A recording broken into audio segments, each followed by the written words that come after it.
Welcome back to the Pilgrim Faith Podcast, where human wonder fuels the quest for Christian wisdom.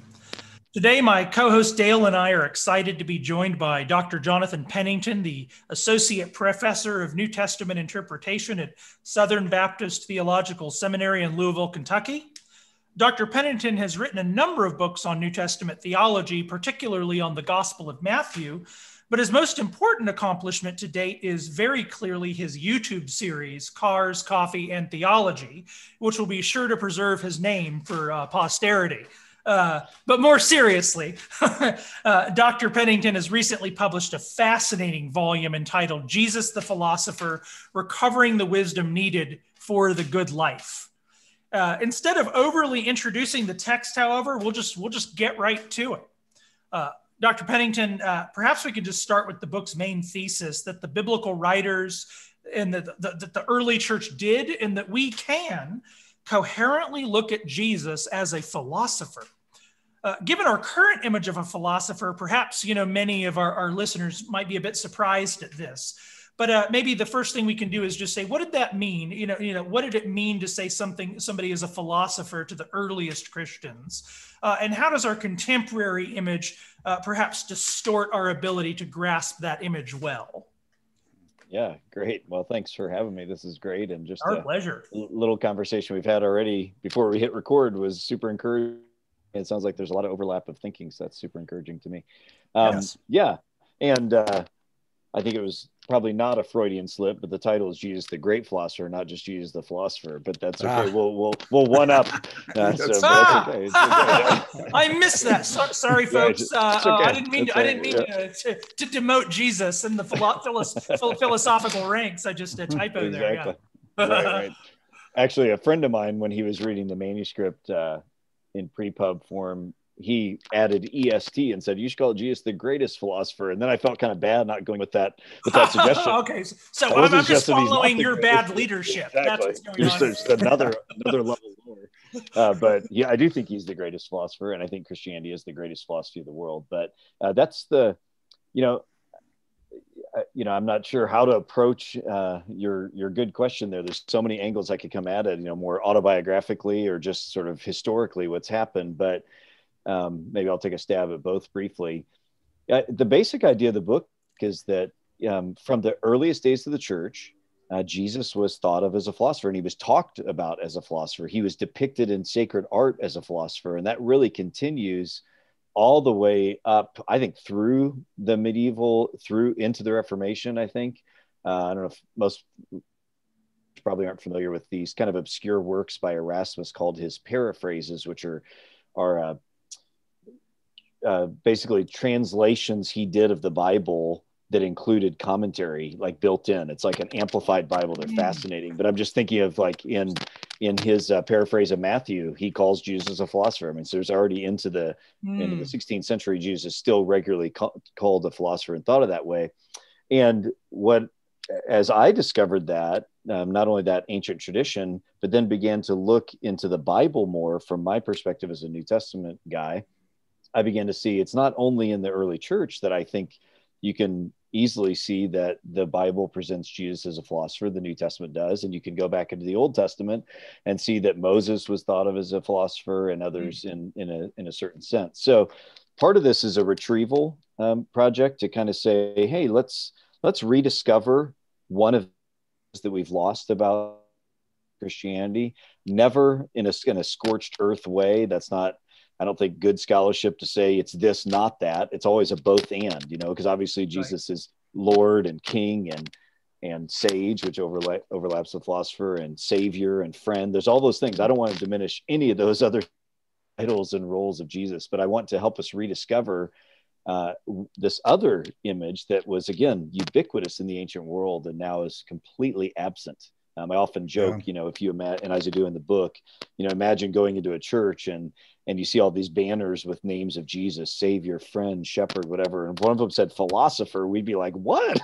What kind of crazy church have I come into? But I think that's exactly the point, that we've really lost something. Right. Yeah. And, I think what was so interesting about the book is that you really are helping us think, or you're actually shedding away a lot of the modern notions of philosophy. When someone hears the word, a typical, layperson in the pews, when they hear the word, I'm taking a philosophy course, they might think, oh no, he's leaving the faith, right? He's discovering a new way to look at the world.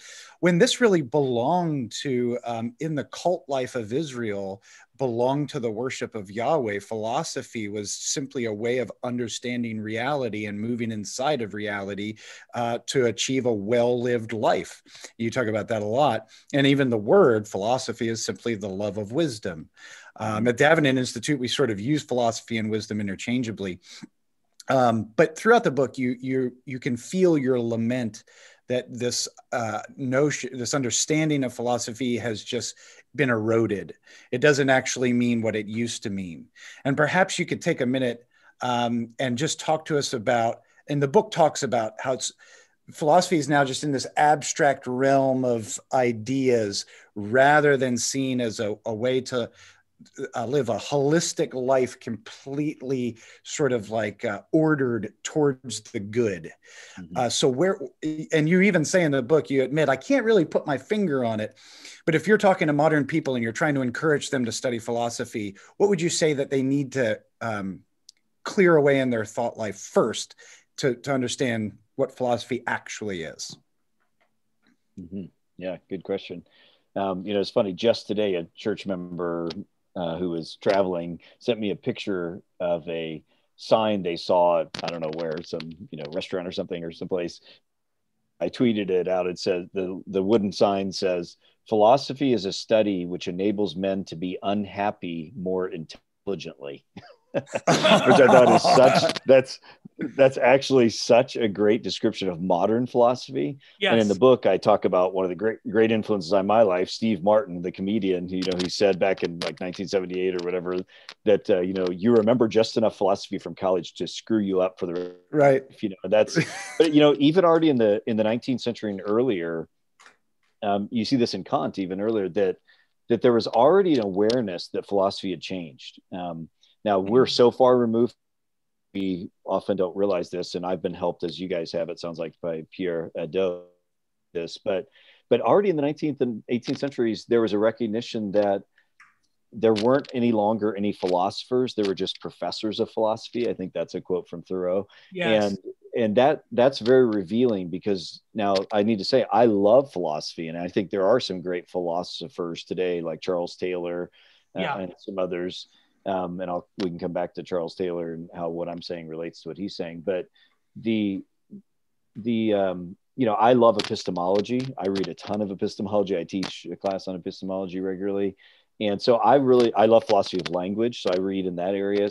Roger Scruton, there's another great, he just recently passed away, another great philosopher. Yeah. So I think modern philosophy still does contribute some things to us, but it's so different than what ancient philosophy was, as you guys know. Ancient philosophy was discipleship. In fact, that's where the New Testament gets that word. Mathetes is a Greek philosophical term for following, living with, notice, unless it's a peripatetic philosopher, unless it's one who, they might even live in one place, but if they're walking around a lot, but it's living with a sage, seeing the model of their life, memorizing what they've said, talking with them in dialogue, and learning the way they inhabit the world. So because you believe how they inhabit the world promises you flourishing life. And so that's so different than philosophy today, and it really makes me sad that philosophy has really sold its soul to become a discussion only of abstract ideas, some of which are still really helpful, but for the most part has stopped connecting it with what it actually means to live well. And that's what I'm trying to kind of rediscover and reconnect. I'm not alone in this, of course, a lot of people talked about this, Alistair McIntyre and virtue, and there's lots of ways people have talked about this, but I'm trying to particularly wed it into the Christian faith and rediscover Christianity as the truest philosophy of the world. Yeah, there's another, I think he's also influenced by Hadot, a philosopher I really appreciate, Stephen R.L. Clark, he's a British philosopher who's written a number of just fascinating works, but he wrote a work called, I have it here, Ancient Mediterranean Philosophy. It's an introduction, but he points out in there that one of the things he's trying to do is talk about the transition from mythos to logos and sort of what are all the sources, perhaps? It's just not that Plato sort of arose from nowhere, or were there sources from the East? And he talks about Israel. He actually has a whole section there on Israel. And apparently it was quite common for Rome sort of taking over the Mediterranean Empire. Basically, it was apparently fairly common for Greece and late Greeks and early Romans to refer to Israel as a nation of philosophers. This was the only kind of thing they had to understand, these people that are kind of serving the one God and have this rigorous relationship to this collection of texts. And it's an interesting way of perhaps capturing some of the difference in the nuance between the term, sort of then and today. Maybe one thing I would want to ask in addition, if you talk about this in the book, I missed it. But do you think there's a sense in which, so one concern that I can imagine somebody having is something like where you nevertheless do get kind of emphasis on Jesus the sage in contemporary times is typically sort of in the sort of post-Jefferson liberal tradition, right? It's sort of Jesus the sayer of witty aphorisms or something like that. And, all the way up into the Jesus seminar, you can kind of get these sort of here's these cryptic utterances that Jesus said, that sort of thing. Is there a sense in which, do you think that we could speak of Jesus not only as, and one thing you are clear about, just to be clear, is that Jesus is not only a philosopher, and you've already said that here, Jesus is a philosopher and all of the other things we've always said. But is there another sense in which you think we could theologically say Jesus was a philosopher for us? Not just sort of a philosopher to us, but that in as much as being the wise man, being the sage is just kind of part of the human commission since Adam, that Jesus is actually, there's also almost something redemptive, in fact, about him being, well, Paul calls him the wisdom of God, like instantiating that in such a way that he actually kind of fulfills it. Could we coherently say this, that Jesus fulfills the philosophical commission or something like that in that sense? It's actually part of his whole work, in a sense, to be that philosopher. I wonder how you'd respond to something like that. Yeah, that's really interesting. I can't say that I thought of it exactly that way, but I like it. It resonates, I think, with some other thoughts I've had. Maybe see if I can understand what you're saying exactly. So that in some way, even as he's the fulfillment, well, I'll say it this way, that I think one aspect of Christianity that maybe the Protestant tradition hasn't talked enough about, but is a big part of the older Christian tradition, is that Christianity is what enables us to become fully human. And that's the telos. And this is how Aquinas talked a lot, and others. Right. And he just really represents the apex of the most ancient Christian tradition. Right. And that is that you have to understand humanity or theological anthropology from a eschatological perspective, so that you look at the telos of humanity, which is the beatific vision, and that is how you understand what humanity is. It's going towards that. And so this idea that, again, as Protestants, we don't talk enough about, I think, that Christianity transforms us to reconnect, this is the second Adam idea, to be able to enter into the fullness of our humanity. And that's our telos, that we're actually going to be transformed into the fullness of humanity. Along that line, I would think, if I understand what you're saying, that makes a lot of sense, that Jesus is wisdom, meaning this is part of what it means for a human to enter into the fullness of humanity, is to gain the wisdom. And notice you tie it back to the fall. It was the knowledge of good and evil. Yeah. Is precisely something that we were not supposed to partake of outside of the will of God. It's always speculation, but it seems like there was another stage of humanity that we were into because of the fall, but that humanity had not arrived at its telos with Adam and Eve. It was still going to mature. And it seems like some kind of knowledge or wisdom was part of what we were going to gain if we would not have been rebellious. And so it seems like Jesus as the second Adam would be the sort of the completion of that by union with him and by the work of the Spirit, we can enter into as well. Yeah. Is that what you're getting at? Or I think that's right. That I think that connects. In other words, like that there's some connection between the Christ the sage in the very work of Christ. In other words, there's a sense in which he's fulfilling all of the offices of man in a single life. Yeah, like and that him being the wise man is part of the reason God can say this is glorify him, in a sense, like he's fulfilled the commission. And really in the biblical theology, I guess we can see that Christ is sort of glorified, and our own glorification is sort of echoing the pattern of what he's already achieved. And his sagedom, I think it would be intriguing to think of his sagedom as part of that. His sagedom is part of that image that's accomplished. That's interesting. That's helpful. And if I might just say that, that part of the problem is that the only people last 40 years or so that have talked about Jesus' sage have been people who have really dropped the ball in the other aspects of Jesus' certainly his divine, well, with the exception of Ben Witherington. His book, Jesus the Sage, is excellent. But beyond him, like in the Jesus Seminar and those, obviously they completely deny any role for Jesus besides, just that he's a wisdom teacher. And so that most people probably aren't really familiar with the Jesus Seminar anymore. But if you were, that might give you kind of a bad taste in your mouth of the idea of Jesus being a sage or philosopher. But that's not what I'm saying, obviously. No, absolutely. Right. Yeah, you're keeping those things together. Yeah. Fascinating. Dr. Pennington, one thing that Joe and I were talking about near the end of your book, you start talking about happiness. You use the word happy a lot. And it always strikes me because when I use the word happy, I feel like I have to qualify it. When I have to say, Christianity does contribute to my happiness, I always have to say, and what I mean by that is some approximation of joy and satisfaction and fullness of life and peace, So I'm trying to weave inside of the word happy virtue. And I'm trying to say, when you accomplish a well-ordered life that's headed towards the good, then you feel at peace with yourself and with the cosmos, and you're in a right relationship with God. I guess I don't have to say much about how people today, especially coming out of 2020 and going into 2021, a lot of people just aren't happy. So maybe it would be helpful if you clarify, like, what is happiness in its fullest sense, in the sense that you mean it, and then what does wisdom do? How does wisdom function as sort of a medium through which people can find themselves in in this state called happiness?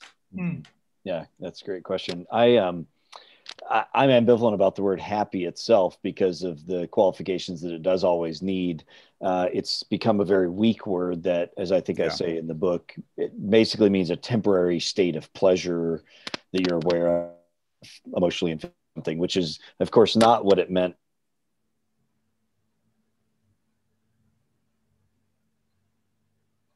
Did we lose him? I think we lost him. You can bring it back or not. And I don't know that you can. So I tend to use flourishing, although that word is already getting a little tired now. And I tend to use the word thriving as well. But again, flourishing and thriving are what I mean by happiness, in the sense of fully, or shalom is the Old Testament biblical word for it, I don't like the word blessed. And I don't know if you're familiar with the previous book, The Sermon on the Mount and Human Flourishing, I have lengthy discussion there of the Greek word makarios and the Hebrew word asher, to show that those words don't mean blessed in the English sense. They mean more flourishing and happy, like in the Beatitudes. But again, happy is a very thin word today. And so when I also, if I use it, I always have to qualify it the same way you do. Or I'll use flourishing. But the basic idea is that God has made us for life, for l'chaim, Fiddler on the Roof, Yeah, that's right. God has made us for this fullness of life, shalom, if you want to call it that, beatitude, makariosness, if you can make up an English word. He's made us for that. That's what I think, especially the Gospel of John, means when it talks about life. If you may notice, I put in the frontispiece one of my favorite texts from John 6, where Jesus says, after all the people are leaving him, are you going to leave me too? And Peter steps up and says, where else will we go? You alone have the words of life. Yes. Right. You and I, the scripts that trigger for us there are like eternal life, meaning like heavenly existence, but that's a secondary sense of that. Life means flourishing. Like whenever you see life in John, you should think flourishing, or that, because that's the basic idea. And so that's what I mean by happy. It's funny, if you go back even in the 18th century, like you'll see this in Edwards. If you read Edwards, he uses happiness and blessed / flourishing interchangeably. So at least then you could still use happy in a much thicker sense. I think today it is a pretty thin word, but maybe I didn't answer your question, Dale. No, that's great. I mean, one of the things that I have a teenager, he's 13. And him and I are working through some books that are dealing with happiness at the moment. Not directly happiness, but just a well-ordered life. One of them by J.C. Ryle called Thoughts for Young Men. And what I'm telling my son is what seems to be painful up front is actually going to prevent all of these bad things on the back end. So son, if you learn to like get up early in the morning and create good habits, that might be sort of like white knuckling life for a moment. But there's a reciprocal thing that happens. And Joe, you and I have talked about this. Mm-hmm. There's this reciprocal relationship between sort of like our outward, the focus on an outward act, and then it internalizing the principle that the outward act is supposed to conform to. And then when the soul sort of lines up with those things, then you're like, I feel happy, So I'm telling my son, the reason I'm screaming at you, son, is for your own good. This hurts me more than it hurts you. That sort of thing. Dale is still a boomer. That's right. Meetings will continue until morale improves. Yes, that's right.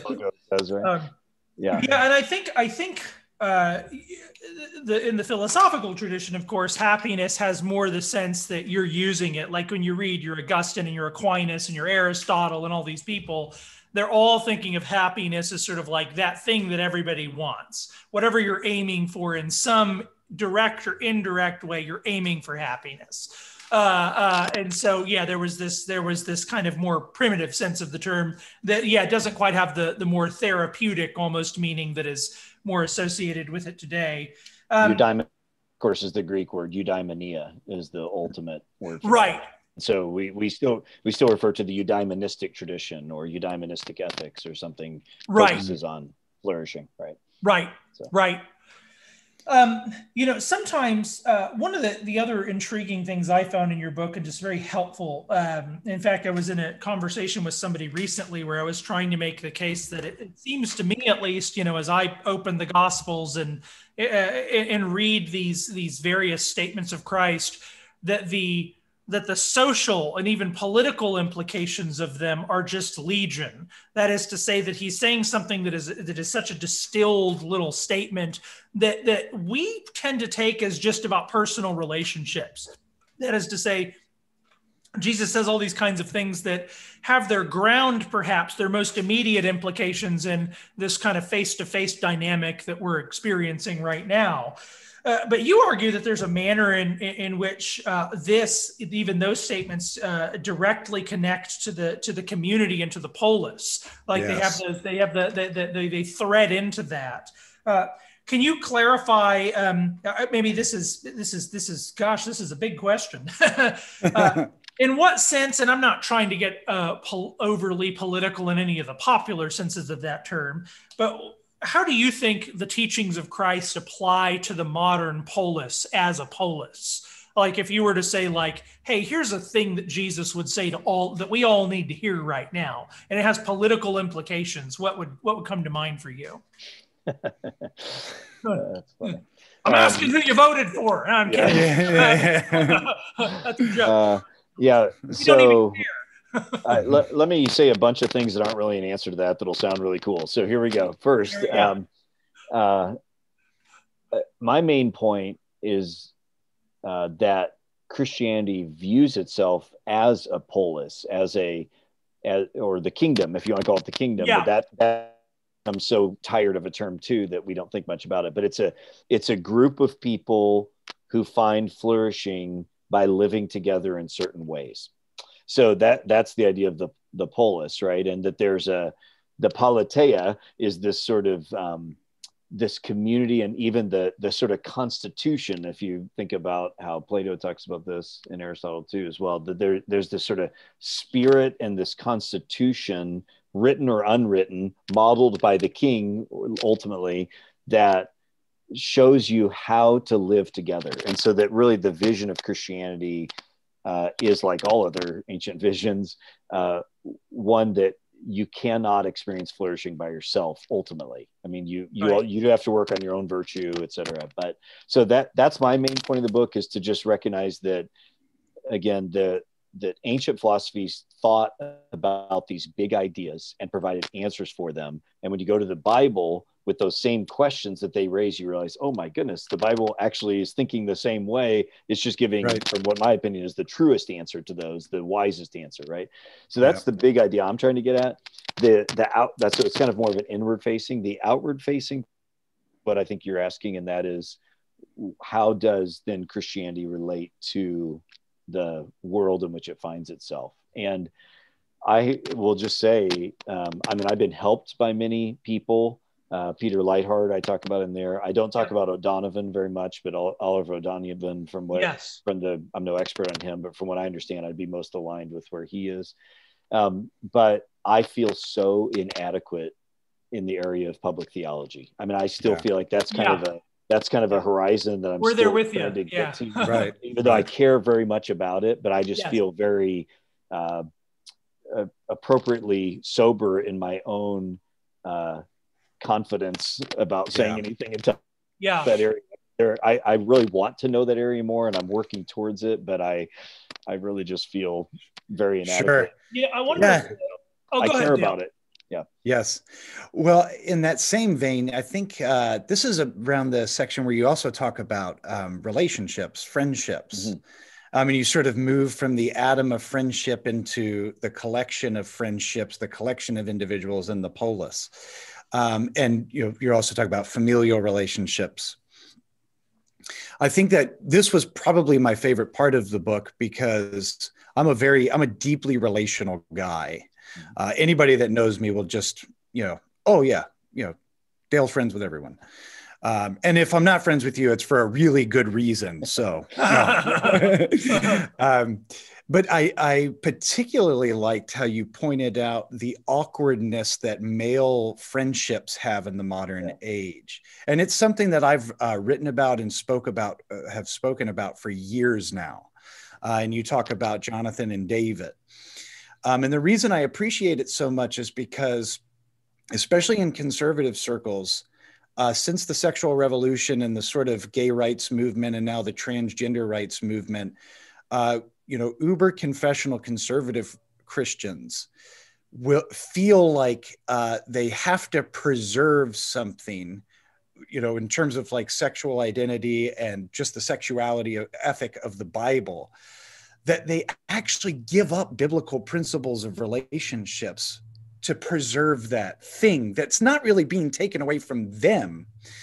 And that seems to me to be a tragedy, because I actually can't function. I can't actually do life well without my group of very intimate male friends. Mm-hmm. And I'm blessed to have a wife that understands the necessity for those relationships. And she very much is encouraging me to have them. And I've watched my own life flourish because of them. Maybe not to throw you another hard one. I'm the guy that asks the easy questions, by the way. Joe's always the but what are some real practical things that we can do to pursue these relationships, to pursue these intimate relationships, whether that be in the context of our church, with our neighbors that are right next door to us, or just people we meet in the grocery store or whatever? How do we get out of this the individualistic sort of impulse of modern man to turn outward and sort of feel vulnerable without, quote unquote, feeling gay? Mm-hmm. Yeah. Well, I care about this a ton too. So that chapter, so there's the second half of the book, as you probably gathered, is I try to pivot and apply this idea of Christianity as a philosophy to three big topics: relationships, what's the other one? Oh yeah, emotions, relationships, and happiness, right? And so that's in that of the three sort of applications. And so that for me was a really important personal part of the book, because I too have been blessed with some amazing friendships, and I'm very intentional about cultivating my friendships with a few people. And so for me, that was really a meaning research and writing time to sort of dig more deeply into that. And once again, to find that in ancient philosophy, they thought a ton about friendship. You know, I mean, it was like so central to their idea of flourishing, and it just resonated with what experience has been as well, and kind of gave me a way to pursue even more. So a couple thoughts on it. One, sorry, I'm saying my connection. Yeah, we're here. Yep. Okay, great. So first, credit where credit's due. I was greatly helped in that section by my friend Wes Hill's book on spiritual friendship, which I'd highly recommend. And especially the idea that, and so this is really, I run the men's ministry among other things at my church, and this has really become central to what I'm doing in our men's ministry, which is a very atypical men's ministry. It's not about, everybody being macho together, although there's plenty of that too, I guess, but it's about connecting. The motto of our men's ministry is connect men with God, connect men with each other, and recognizing that both of those are actually essential for a man to flourish. He needs to be connected with God, and he needs to be connected to other men. And if either of those are missing, you're not going to flourish. That's the kind of vision of the men's ministry I'm running. So friendship is essential to that. And one of the big things I got from Wes's book is the idea that so many ways that we think about romantic relationships now, probably from the 19th century, especially from the Romantic era and on, are ways that in the previous world, they thought about same gender relationships. So even the idea of my other half, or my better half, or another self that is just like me, all this kind of stuff you see in a Pinterest, wedding planning, scheme. Those were all things that men said about each other and women said about each other, because there was a recognition. Here's how boldly I'd say it, is that I think no marriage can really thrive if both of the partners don't have very significant same gender relationships outside of the marriage, because those are really what provide the ballast for us to develop as men and women, because sexuality is a great thing, but it also jacks everything up too. It just really, it messes stuff up. And so, I mean, I don't mean it's all negative. I just mean, it adds an element that is very different. And so I just really believe, the ancient people believe as well, men need men and women need women. And that's actually probably the primary relationship. I know that's kind of edgy to say that, because I'm not in any way diminishing marriage, but I'm just saying, I think a marriage will only be as healthy as its outside same gender relationships are as well, because there's a ballast that it provides. So my marriage is imperfect. My friendships are imperfect, but it's something I really care about. And more briefly, secondly, I'm actually doing some more work on friendship now. In fact, just 2 weekends time, I'll be in another state in Texas, teaching on friendship. Cool. So I'm developing more. And just this week, I'll just throw out to you this new idea here. So practical tips. That's what I'm asking myself too. Like, how do I teach people how to pursue friendship? Well, the acronym I've come up with so far is ITTP, which would be intentional, thought, time, and presence. So as I think about my relationships with some dear male friends, how there's always a natural affinity, there's always that, and that's okay. It's okay. There's some people I just like better than others and feel more comfortable with. But then even within those natural affinities, I'm very intentional about spending time with them, about thinking about them, buying presents for them, calling them, stopping by their houses, and then with. So as I think about just 2 or 3 men, maybe even one in particular in my life right now, who's a very close friend, that's what I do. I'm just super thoughtful. I text him regularly. I stop by his house. We go golfing together. And it's a very intentional time, thought, and presence that is so far what I'm kind of reflecting on about what it means to be a good friend. So yeah. Our as it turns out, our vice president of our organization, Davenant, is currently working on his dissertation on friendship in Aristotle. Awesome. No, this is a dear theme, and I resonate very deeply with all of the things you're describing, and that's a great, and that acronym is great. Given that we have about just 15 or so minutes here, one or two other things I wanted to bring up and just get your feedback on. My friend Patrick Steffen has written a book called The Power of Resurrection, and it's published by Fortress, and he's basically using kind of power analysis to look at how the early church was able to essentially overturn the Roman Empire in some fundamental way. And one of the things he argues is that Caesar's power, sort of using a Foucauldian analysis, I guess, that Caesar's power was very much exemplified in his power over life and death. This is what holds the subjects captive, is sort of the power of clemency, right? He can put the thumbs up or the thumbs down. In crucifixion, especially the image of this cross was a very visceral sort of sense of like Caesar's authority, throughout the Roman Empire. And then you have this man die on a cross. And that becomes the symbol of power. And he sort of shows how this is why early martyr accounts in part were so significant, is like, here was this whole group of people that were just unafraid of death. Like Caesar couldn't control a growing population of people who really didn't care about what he could do to them.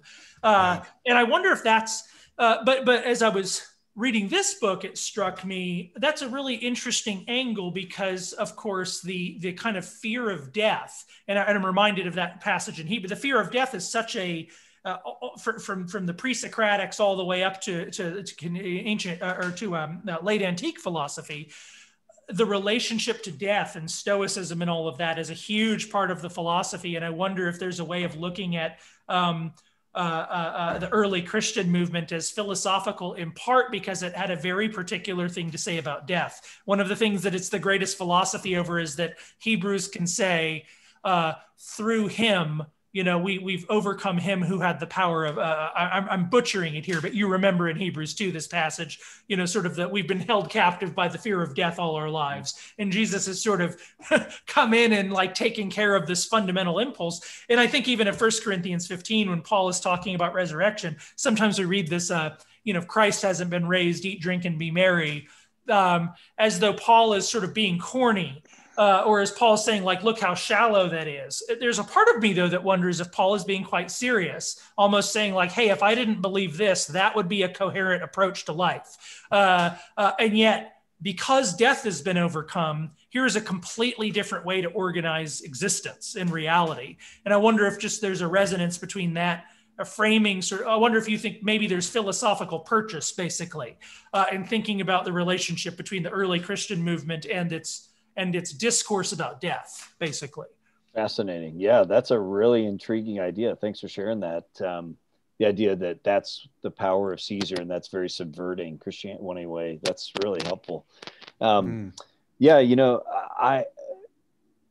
I wish, so I have several more books along these lines in me that I'm working on.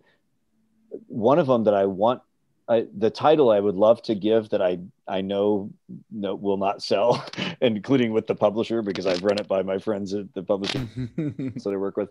And that is this word I've made, one word, Christoicism. I'm pretty proud of it. It's actually a pretty good word. Christoicism. I like it. Yeah. So, but I guarantee you, I will not be able to sell a book with that title. So I probably will get destroyed. It should be called Christoicism. No, I'm serious. Exactly. Right. In parentheses or something. Yeah. But anyways, the idea is that, as I mentioned a little bit in this book, I really appreciate Stoicism and have benefited greatly from its practices.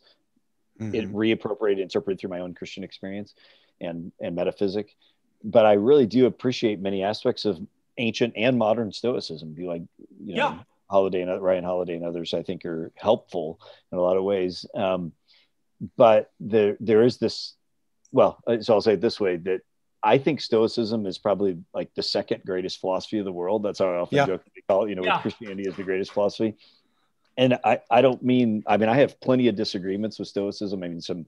I think ultimately it's bankrupt when it comes to things like death, various aspects of suffering. And at the same time, I'm very appreciative of some of its practical helps to sort of deal with anxiety and, be virtuous in the moment. There's tons of things I appreciate. And I also think it's, inferior to Christianity, but the fear of death is certainly something that I think, apart from Christianity, the Stoic tradition probably has about the most to offer. Again, I think ultimately there's no hope. All that you can say with Stoicism is you just need to get free from the fear of it.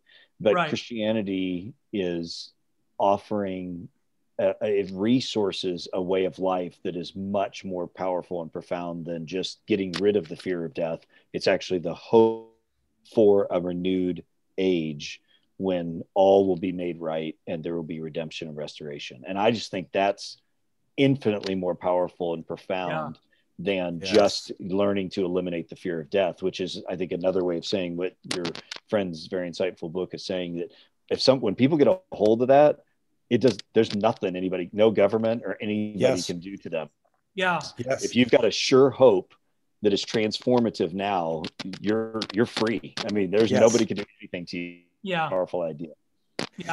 I'll make one last comment and then I'll take us down, because we could talk. There's so many more things that I wish we could cover about this book. I wanted to talk about your section on emotions in particular, but we will be friends, brother, and I will co-opt you for more stuff. That's great. I lost it. I lost what I was going to say completely. That's it. We're friends here, Dale. It's all right. Yeah. I'll ask one final question, just because it's one of the things that's sort of a hobby of mine, and I'm nowhere near advanced in this, but precisely because there's not a lot of people really trying to put this is changing, and you're part of it changing, but there's only a handful of people putting the New Testament in direct conversation with, the contemporary philosophers of the time. And one of the questions I've always had is like one of the historians of philosophy I've really appreciated is Julian Marius. And he sort of argues that one of the motions you see sort of from the pre-Socratics through the late antique period is this attempt to kind of unify everything. So, you start with Thales, right? Everything's water, Parmenides, everything's being, and Plato and Aristotle have their various formulations. But it's striking to me. So part of what your book did was just really help me see the questions that philosophy was asking at the time are questions that the Bible is directly addressing. And one area where I wonder if that's happening is there's these several moments in Ephesians 1 and in Colossians 1 and Ephesians 3, where Paul sort of uses this interesting language about Jesus as sort of like the unifier of all things, everything sort of summed up in him, that sort of thing. And even though there's an Old Testament sort of redemptive historical thread that's coming together there, I wonder if the language of the unification language, the balling it all together language that Paul seems to be getting at, is a very kind of Hellenistic motion of the mind that he's putting in conversation with this redemptive historical threads. And I wonder if that's even like you would know this better than me, if that's even like a plausible question to ask, or if that's obviously wrong, I guess. No, I think it's exactly, and that's what I'm trying to been mentioned, the biggest smoking gun, Logos. John 1 calls Jesus the Logos. That's right. So obviously a great Greek philosophical cosmological term. Like it's the blueprint for how all things are held together. And so and then Colossians, in him all things hold together, etc. Yeah, so totally agree. I think it's the right question. That's what I'm trying to show is that, again, ancient philosophy or any religion or philosophy worth its salt is going to have a metaphysic. It's going to have an understanding of how the cosmos exists, came into being, functions, exists, holds together. Because for the ancient philosophers, you have to know that if you're going to have an ethic, because your ethic is not going to work if it doesn't correspond with the nature of reality, right? So, Right. so whatever cosmology you have is directly organically going to affect your ethic, because your ethic is living in according with nature. Okay. Yes. And so the Bible is presenting itself from Genesis 1:1 on as a very distinct view of how the world came into being, how it is sustained, and how it exists, and where it's going to go, what its telos is.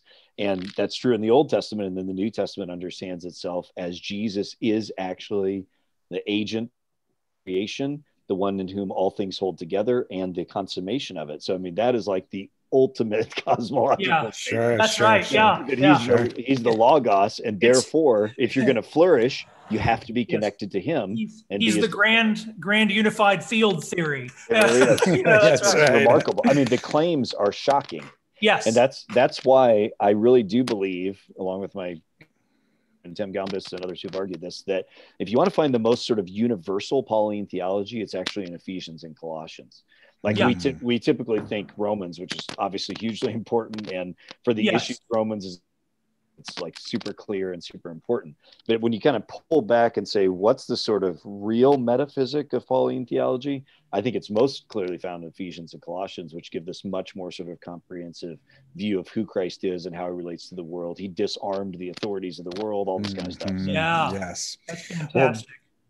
Very good. Well, Jesus, the great philosopher, Dr. Jonathan Pennington, it was a pleasure. And I'm sure we'll chat more. Now that I have your email address, you won't be able to get away so easily. So we'll chat, brother. But thank you so much for coming on. Yes, everyone, you can head over to davenantinstitute.org to check out Pilgrim Faith. You can also subscribe on the YouTube channel and find us on Facebook. But until then, Joe, love you, brother. Love you too, man. Dr. Pennington, thank you. Thank you. Wish we had more time to talk. Hope let's do it again sometime. This is great. Absolutely. All right, gentlemen. See y'all later.